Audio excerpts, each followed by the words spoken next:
Je crois que...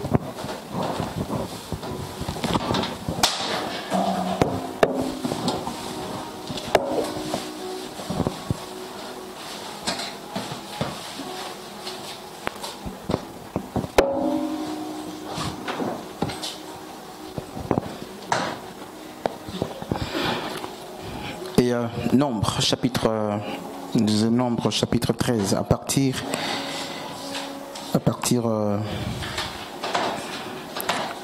du verset 16.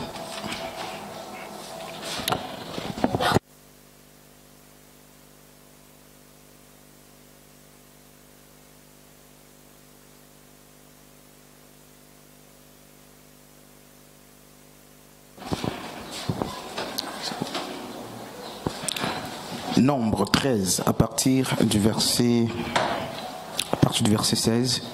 C'est, je crois que ce texte fait partie de, n'est-ce pas, de... Tu lis la parole de Dieu dans le livre de Nombre 13, à partir du verset 16. Ce sont là les noms des hommes que Moïse envoya pour explorer le pays. Et Moïse appelait Oshéa, le fils de Nun,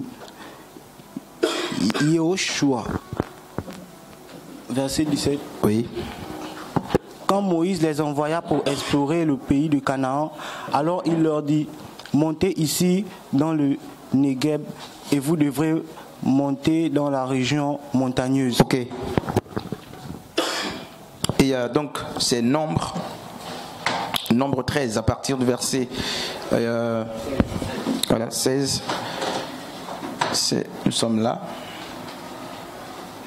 Donc on parle, n'est-ce pas, de la révélation du nom de Yeshua. C'est le sous-thème depuis plusieurs, je crois, depuis quelques semaines. Et donc Nombre 13 à partir du verset 16 nous dit que Moïse justement va changer le nom de Osée. Osée qui signifie salut. Donc Osée, n'est-ce pas, c'est salut. Et Moïse, qui était un homme de Dieu, habité par l'Esprit de Dieu,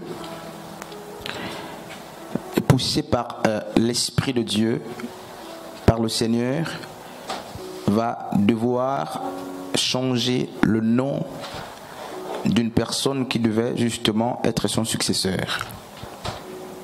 Parce qu'il faut rappeler que Josué a succédé justement à Moïse. Et Dieu merci, parce que la traduction du frère, je crois que ça c'est la Bible de Jérusalem, ou c'est la Semeur. La traduction du frère nous donne même les noms, n'est-ce pas, en hébreu. Et on nous dit que Osée, qui a succédé à Moïse, justement est né de n'est-ce pas, Osée était donc de la tribu où c'était un descendant, n'est-ce pas, d'Ephraïm. Et on connaît l'histoire d'Ephraïm, justement. Et qu'est-ce qui se passe? Osée qui signifie salut, alors que Moïse, n'est-ce pas, conduit par le Seigneur, inspiré par Dieu, voyait sa fin, donc la finitude de son ministère, de son œuvre. Moïse va donc envoyer un groupe de personnes justement dans le désert, aller inspecter justement la ville qui devait être conquise. Et les Écritures nous disent que avant d'envoyer, Moïse n'a pas changé tous les noms de ceux qui étaient là. Et pourquoi va-t-il changer le nom justement de Osée en Yehoshua ou en Josué? Parce que Josué, dit-on, certains théologiens justement s'accordent pour dire que Josué c'est Jésus en français. Et si Jésus c'est Josué, donc ça veut dire que c'est une translittération. C'est une des opérations à part la transcription. Et en français, il nous est rapporté que Josué signifie Yehoshua, plutôt Jésus en français.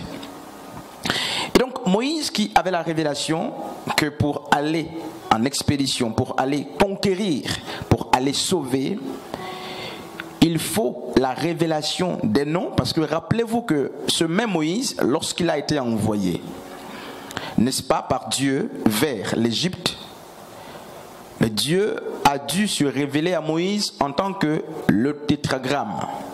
Dans beaucoup de versions, le tétragramme est rendu par l'Éternel. Et c'est Calvin qui fait partie des premières personnes à avoir donné, n'est-ce pas, traduit le tétragramme, donc, n'est-ce pas, les 4 lettres du nom de Yahvé. Parce que Yahvé, on a ajouté beaucoup de voyelles pour des raisons de prononciation. Et Moïse, donc, va poser la question à Dieu: quel est ton nom? Quel est ton nom? Parce qu'il faut justement que j'aille dire au peuple, n'est-ce pas, de Dieu, à ton peuple qui est en captivité en Égypte, que c'est tel Dieu qui m'envoie. Et au-delà de tous les signes que Dieu a mis auprès justement de Moïse pour attester, n'est-ce pas, qu'il était avec lui, Dieu va, au-delà de tous ces aspects, révéler son nom à Moïse. Et bref, je nous fais l'économie des détails. Et Moïse était donc habitué, lui était déjà habitué à cet exercice de la révélation de Dieu, parce que lui-même était témoin du fait que Dieu lui avait donné un nom qu'il devait transporter, qu'il devait amener, n'est-ce pas, et qu'il devait présenter à ceux qui étaient en captivité. Donc le peuple en captivité a besoin d'un nom. Le sauveur d'Israël a un nom qu'il a utilisé pour se révéler, n'est-ce pas? Et ce nom, on le connaît tous, avec justement les efforts de traduction, de translittération et de transcription. Aujourd'hui, on le prononce Yahvé. Et Moïse, connaissant que salut, ou le nom, l'auteur, justement, ou osé, qui signifie salut, ne suffit pas pour aller à la conquête de Canaan, n'est-ce pas? Il va prendre cet individu qui devait succéder à Moïse, Josué, parce que justement, il va donner un autre nom à Josué, et là il va l'appeler, non pas Osée, n'est-ce pas, il va l'appeler Yehoshua. Yehoshua, donc Josué, en français c'est, dit-on, Jésus. On verra tout ça. Et ça signifie que Moïse y voyait très loin. Et jeudi dernier, nous avons vu que le nom de notre Sauveur, n'est-ce pas, s'écrit avec 4 grandes lettres en hébreu, même si on part de la droite vers la gauche, on l'a vu. Et nous avons abordé ensemble la question de Yod. Yod qui est, n'est-ce pas, la première lettre justement du nom de Yahvé, qui est lui-même, n'est-ce pas, un nom théophore yahviste. Donc Yahvé était nom théophore yahviste, et Yeshua est aussi un nom théophore yahviste. Et on a vu que parce que ces noms théophores yahvistes, ils portent soit les initiales du tétragramme, donc du nom de Yahvé, soit il est complètement le nom de Dieu. Mais ce qui n'est pas le cas, parce que Jésus n'est pas le nom de Dieu, le Père. Non. Alors, mais Jésus est un nom théophore yahviste, donc un nom dans lequel on trouve, n'est-ce pas, le nom de Dieu. Et on a vu que ce nom commence par Yod, ça c'est vraiment un rappel, Yod qui vient de Yad, Yad qui est la main. Et ça, tout le monde était là, je crois que nous avons vu ces choses-là. Et la main, justement, dans Matthieu chapitre 12, on voit que la main c'est la puissance, on l'a vu, on a compris ces choses-là. Et dans le psaume 119 également, n'est-ce pas, David a dit, tu m'as façonné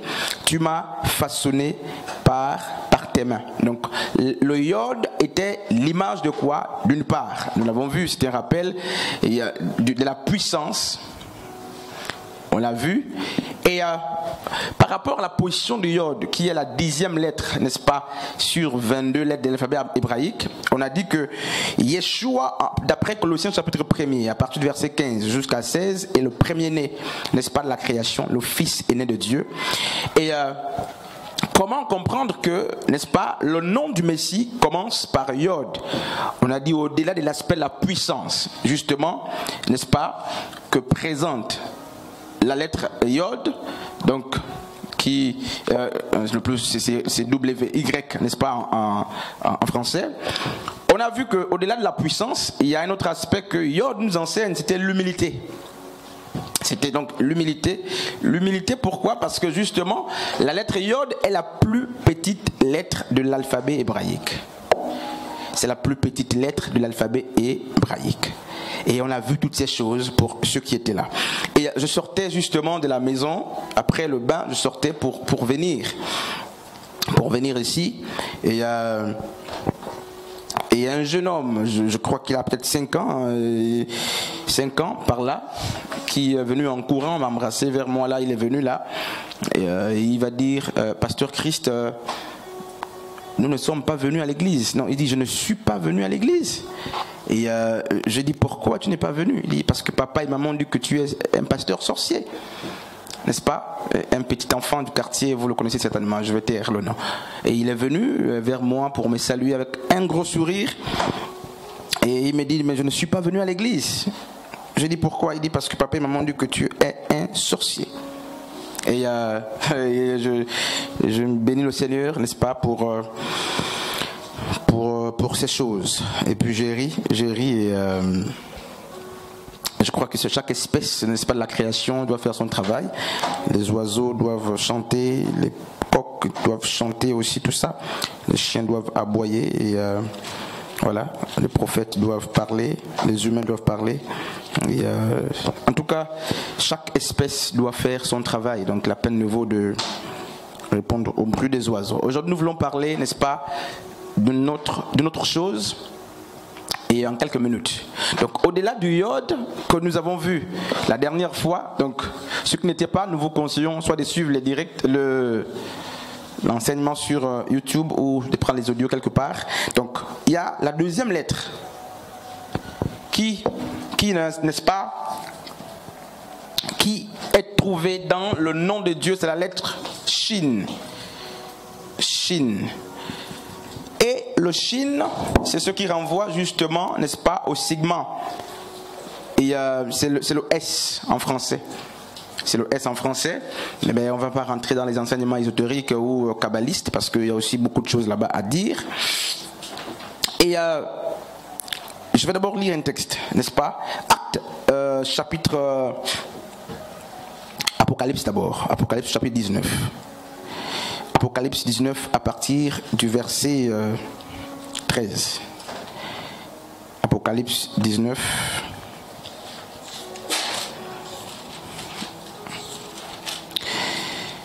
Je vais lire 19 à partir du verset 13. On peut répartir au verset 12e, on va terminer pour une meilleure lecture. Ses yeux sont une flamme de feu. Sur sa tête se trouvent plusieurs diadèmes. Il porte un nom écrit que nul ne connaît, sinon lui-même. Le verset 13 dit, et il est vêtu des manteaux trempés de sang. Son nom est la parole de Dieu. N'est-ce pas? Son nom est la parole de Dieu. Le nom d'Yehoshua est, dit-on, donc celui qu'on appelle Yeshua ou Yehoshua, mais la Bible dit que son nom c'est la parole de Dieu.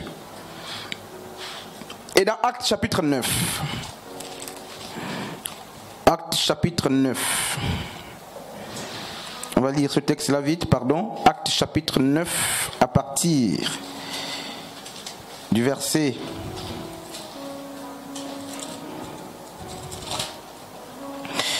15. Acte 9 à partir du verset 15. J'ai eu la parole de Dieu dans le livre du Acte chapitre 9 à partir du verset 15. Mais le Seigneur lui dit, va, parce que cet homme est le vase que j'ai choisi pour porter mon nom. Pour porter mon nom. C'est Ananias justement qui refuse de prier ou de recevoir n'est-ce pas, Saul. Alors que Saul a reçu une visite de Dieu dans le désert, il est aveugle désormais. Donc Dieu va se révéler à Ananias justement pour qu'il prie pour Saul de sorte qu'il retrouve sa vue. Et lui, il va refuser, connaissant que Saul avait persécuté l'église. Et le Seigneur va rappeler à Ananias, non, va prier pour lui parce que je l'ai choisi, cet homme, pour porter mon nom. C'est ça, frère, t'es dit dans ta version, non? Pour porter mon nom. Où? Donc c'est dans toutes les nations. Et qu'est-ce qui se passe? Donc, aussi longtemps que nous sommes appelés comme Paul, tous les autres apôtres de l'agneau, parce que Paul est vraiment il est dérivé, les autres apôtres de l'agneau avaient tout de même la même mission, celle qui consiste à porter le nom de Dieu. Et Paul devait aussi porter le nom, n'est-ce pas? Le nom qu'il devait porter, c'est lequel? Pourquoi devait-il porter le nom? Parce que dans Actes chapitre 4, à partir du verset 12, rappelez-vous qu'il est dit qu'il n'y a de salut en aucun autre, car il n'y a sous le ciel aucun autre nom qui ait été donné parmi les hommes par lequel nous devions être sauvés. Ça, c'est la prédication de l'apôtre Pierre. Et il est dit que Paul est appelé pour porter haut le nom de Yehoshua à Mashiach. Et aujourd'hui justement nous portons les noms des églises, nous portons les noms des pasteurs, nous portons les noms des ministères, nous portons les noms des prophètes, des docteurs, des évangélistes très haut. Et remarquez ce qui se fait, c'est que le nom qu'il faut porter très haut est oublié complètement. Il est oublié. Alors que le salut ne se trouve que dans ce nom, d'après la prédication de Pierre. Il dit, aucun autre nom n'a été donné parmi les hommes. Et il n'y a pas. C'est une parole d'autorité très forte. Et donc, Paul, l'apôtre, devait porter le nom de Yeshua. Mais aujourd'hui, lorsque nous prononçons ce nom-là, au travail, à l'école, nous prononçons ce nom, la question qu'il faut se poser est de savoir si nous sommes là en train de porter ce nom. Lorsque tu parles de Jésus, lorsque tu parles du Messie envoyé par Dieu, est-ce que c'est là que tu portes le nom? Ou qu'est-ce que ça signifie porter le nom de Dieu, de Yehoshua? Porter ce nom, c'est quoi? S'agit-il de la prononciation, n'est-ce pas, intempestive? S'agit-il, n'est-ce pas, du fait justement de répéter Jésus, Jésus, ou de parler de Jésus au monde entier, ou il y a autre chose? Porter le nom de Dieu. Et les hommes ont justement, parce qu'ils connaissaient que le salut, ils savent que le salut se trouve dans ce nom, qu'est-ce qu'ils vont faire? Ils vont le dénaturer, ils vont tuer l'essence du nom du Messie révélé par Gabriel, n'est-ce pas, l'ange de la révélation à Marie. Et c'est pourquoi justement il n'y a pas de transformation, il n'y a pas de vie, il n'y a plus de miracles, il n'y a plus rien, parce que l'élément qui sauve a perdu l'essence. L'élément qui sauve a perdu son sens. Et vous vous rappelez justement dans Actes chapitre 19, les fils de Séva, qui aussi, comme Paul, ont prononcé ce nom-là, mais il n'y a pas eu effet, il n'y a pas eu de délivrance. Et les fous, justement, les ont même déshabillés au point qu'ils sont rentrés nus dans leur village. Et nous sommes, la plupart du temps, devenus comme les fils de Séva, en train de parler d'un Jésus que nous ne